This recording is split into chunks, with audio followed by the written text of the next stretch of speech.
नमस्कार मित्रों, आपका स्वागत है हमारे चैनल जिज्ञासा पर। दोस्तों, आज जैसा कि आप शीर्षक देख के समझ जाते हैं, आज हम आपको बताने वाले हैं कि कुछ जो रसायन हैं, वैसे रसायन बोतलों में रखे जाते हैं और बोतलें रसायनों की अधिकतर पारदर्शी होती हैं। वो इसलिए पारदर्शी होती हैं, शीशे की होती हैं, प्लास्टिक की भी होती हैं, ऐसी बात नहीं। और अधिकतर शीशा प्लास्टिक की ही होती है।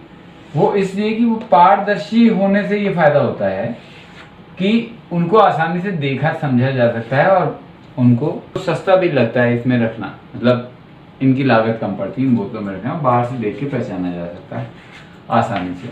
और केमिकल में कोई परिवर्तन आ रहा था वो भी बाहर से दिखाई पड़ सकता है।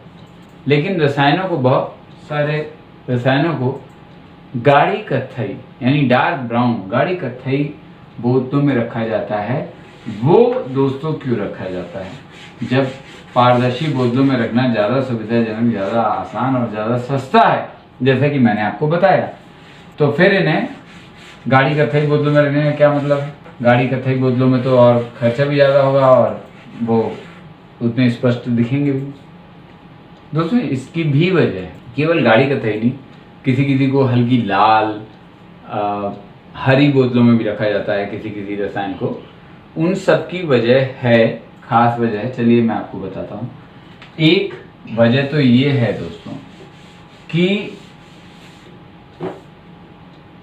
ये जो बोतलें होती हैं गाढ़ी कत्थई, ये खुद जिस पदार्थ से, शीशे में जो चीज़ मिला के बनाई जाती है, ये खुद उस रसायन से कोई प्रतिक्रिया नहीं करती। खुद उस रसायन से कोई प्रतिक्रिया नहीं करती किसी भी तरीके से। सही से ऊपर कॉर्क लगा हो अगर, तो इसके अंदर का दबाव भी नियंत्रित रखती हैं और रसायन को रसायन के रूप में सुरक्षित रखती हैं। ये रहता है इनका। दूसरा फायदा क्या है इस तरह की बोतलों में रखने से? दूसरा फायदा है, एक होती है प्रकाश संश्लेषण की क्रिया, फोटोसिंथेसिस होती है दोस्तों। ये पौधों में भी होती है और पौधों में भी रसायनों के जरिए ही होती है। और जाहिर है, अगर कोई रसायन है जो प्रकाश संश्लेषण की क्रिया कर सकता है तो फिर गड़बड़ हो जाएगी, है ना? फोटोसिंथेसिस हो जाएगा और गड़बड़ हो जाएगी। वैसे फोटोकेमिकल कहते हैं यहाँ पे से। भाई किसी प्रयोगशाला में या किसी कमरे में कहीं ना कहीं रखे होंगे ये। अब ये भी आपको बता दूं कि जहाँ ये रखे जाते हैं रसायन, जहाँ भी रसायन रखे जाते हैं उस कमरे का थोड़ा हवादार होना जरूरी है, क्योंकि रसायनों की अपनी भी वाष्प होती है और जब उन पे काम किया जाता है तो वाष्प हवा में जाती है। वो हवा से बाहर भी जानी चाहिए। अगर उस कमरे में अच्छा वायु का आवागमन नहीं है तो वहाँ पे रहने वाले लोगों को खतरा, उनके स्वास्थ्य को खतरा है। तो जब हवा आएगी तो प्रकाश भी आएगा। सूरज का प्रकाश जो कहीं से घूम फिर के आ जाएगा, थोड़ा प्रत्यक्ष अप्रत्यक्ष, यहाँ तक कि वहाँ जो कई तो ऐसे होते हैं रसायन जो वहाँ प्रयोगशाला में बत्तियां जल रही हैं, मरकरी लैंप वगैरह, तेज लाइट कोई जल रही, उससे भी प्रतिक्रिया कर लेते हैं। तो वो प्रतिक्रिया को बचाना होता है। अब गाढ़े कत्थई रंग की बोतल में क्या होता है? सारा प्रकाश बोतल ही सोख लेती है, अंदर वो जाने ही नहीं देती, तो अंदर का रसायन बचा रहता है। वरना तो रसायन, या तो ये होगा कि रसायन दूसरे रसायन में प्रतिक्रिया करके जिस रसायन में बदलता है उसमें बदल जाएगा, और या फिर उसका वो असर खत्म हो जाएगा। अब आप समझ सकते हैं, अगर रसायन रखा है तो किसी उद्देश्य से रखा हो, या तो प्रयोग करने के लिए, और या फिर वैज्ञानिक प्रयोग जैसे होते हैं प्रयोगशालाओं में। तो अगर इसके साथ जो पहले से ही प्रकाश से क्रिया करके कुछ और रसायन बन चुका है उसके साथ प्रयोग करेंगे तो उसके फिर परिणाम ठीक थोड़ी ना आएंगे। या इसे कहीं और प्रयोग करना है, किसी और रूप में कहीं इस्तेमाल करना है किसी भी उसको, तो उस रसायन को वहाँ इस्तेमाल करेंगे, प्रयोग करेंगे तो वहाँ भी वो नहीं आए। इसका चलिए एक छोटा सा उदाहरण भी देता हूँ मैं आपको। इसका उदाहरण है मित्रों silver chloride. Silver chloride, silver chloride. अब सिल्वर क्लोराइड जैसे रखा है मान लीजिए इस बोतल में, ये अगर प्रकाश से क्रिया करी इसने और थोड़ी सी नमी मिल जाए, अब बोतल थोड़ी तो खोलेंगे, हवा में वाष्प होती है पानी की थोड़ी बहुत, तो धीरे धीरे धीरे काला पड़ना शुरू हो जाएगा।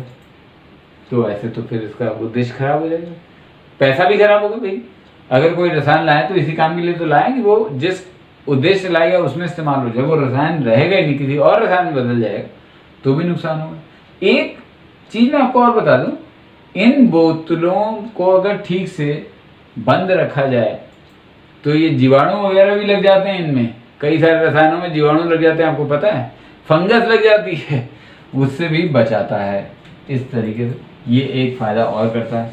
तीसरा दोस्तों, एक और प्रकाश जो मैंने बताया आपको, सूर्य का प्रकाश। सूर्य के प्रकाश में एक छुपा हुआ प्रकाश होता है जो उससे भी ज्यादा प्रभावकारी होता है, वो है पराबैंगनी प्रकाश, यूवी लाइट, अल्ट्रावायलेट लाइट। पराबैंगनी प्रकाश तो और खतरनाक होता है, वो भी कई रसायनों के साथ प्रतिक्रिया करता है, और वो भी जैसा मैंने बताया, कमरा है या जो भी जगह रसायन रखे वहाँ थोड़ी बहुत खुली होगी तो सूरज की रोशनी तो सीधी कम आएगी, यूवी लाइट घूम घाम के इधर उधर से कहीं से परावर्तित होके थोड़ी बहुत आती रहेगी। तो भी बोतलों के अंदर फिर वही होगा कि वो उनसे प्रतिक्रिया करके किसी और रसायन में बदलते रहेंगे, या तो उनका असर कम होता रहेगा या वो फिर पूरी तरह से बेकार हो जाएंगे। तो रसायन का उद्देश्य ही खत्म हो जाएगा। ये शीशी, उन्हें फिर से कहूँगा, इस तरह की रंग वाली शीशी, गाढ़ी कत्थे रंग वाली शीशी अधिकतर इन अल्ट्रावायलेट या पराबैंगनी किरणों से आने वाले प्रभाव से रक्षा करती है। ये सब अपने ऊपर ले लेती है। ये भी विज्ञान का एक नियम है कि अगर बाहरी जो सतह है उसमें ही सारी प्रतिक्रिया संपन्न हो जाएगी तो फिर अंदर जाके असर होगा ही नहीं। यहाँ तक पहुंचेगा भी तो भी इसके शीशे की मोटी परत में ये सारी प्रतिक्रियाएं जो होनी होगी वो होती जाएंगी, लेकिन प्रतिक्रिया शीशे से होनी नहीं उसकी, इसलिए वो यहीं खत्म हो जाएगा। प्रकाश जो पराबैंगनी प्रकाश होगा वो यहीं खत्म हो जाएगा। तो ये भी फायदा करती है। अतिरिक्त गर्मी से बचाती है। एक टाइम में तो आपको प्रयोगशाला बंद करके जानी पड़ेगी, उस समय रसायनों के प्रभाव से उस तक प्रयोगशाला गर्म हो या किसी और मौसम गर्म हो जाए तो ये गर्मी भी इसकी बाहरी सतह में ही होके अंदर के रसायन को बचा लेती है। इसलिए इतने सारे फायदे हैं इस गाढ़ी कत्थई बोतल के। अगली बार आप देखते हैं गाढ़ी कत्थई बोतल में कोई रसायन रखा हुआ है तो समझिएगा वो रसायन जो है उसे प्रकाश में रखना खतरनाक है। इसके अलावा मैंने आपको बताया था बहुत सारे रंग की बोतलों में रखे जाते हैं, वो इसीलिए रखे जाते हैं। कोई लाल रंग से प्रतिक्रिया करता है, हालांकि लाल और नीली अधिकतर तरंगों को, उनकी प्रकाश की तरंगों को सोख लेती है, लेकिन फिर भी कुछ लाल में रखे जाते हैं, कुछ हरे में, कुछ तो वो उस रसायन के अनुसार रखे जाते हैं। वरना वही है, एक पारदर्शी बढ़िया सी बोतल में रखे जाते हैं। आप भी अगर रसायन का संग्रह करते हैं तो उस रसायन के बारे में पहले ही जानकारी ले लें कि उसे किस बोतल में रखना अच्छा रहेगा। पर एक चीज़ हमेशा अच्छी रहेगी, वो हमारे चैनल जिज्ञासा को देखना। फिर मिलेंगे कुछ और नए तथ्य के साथ।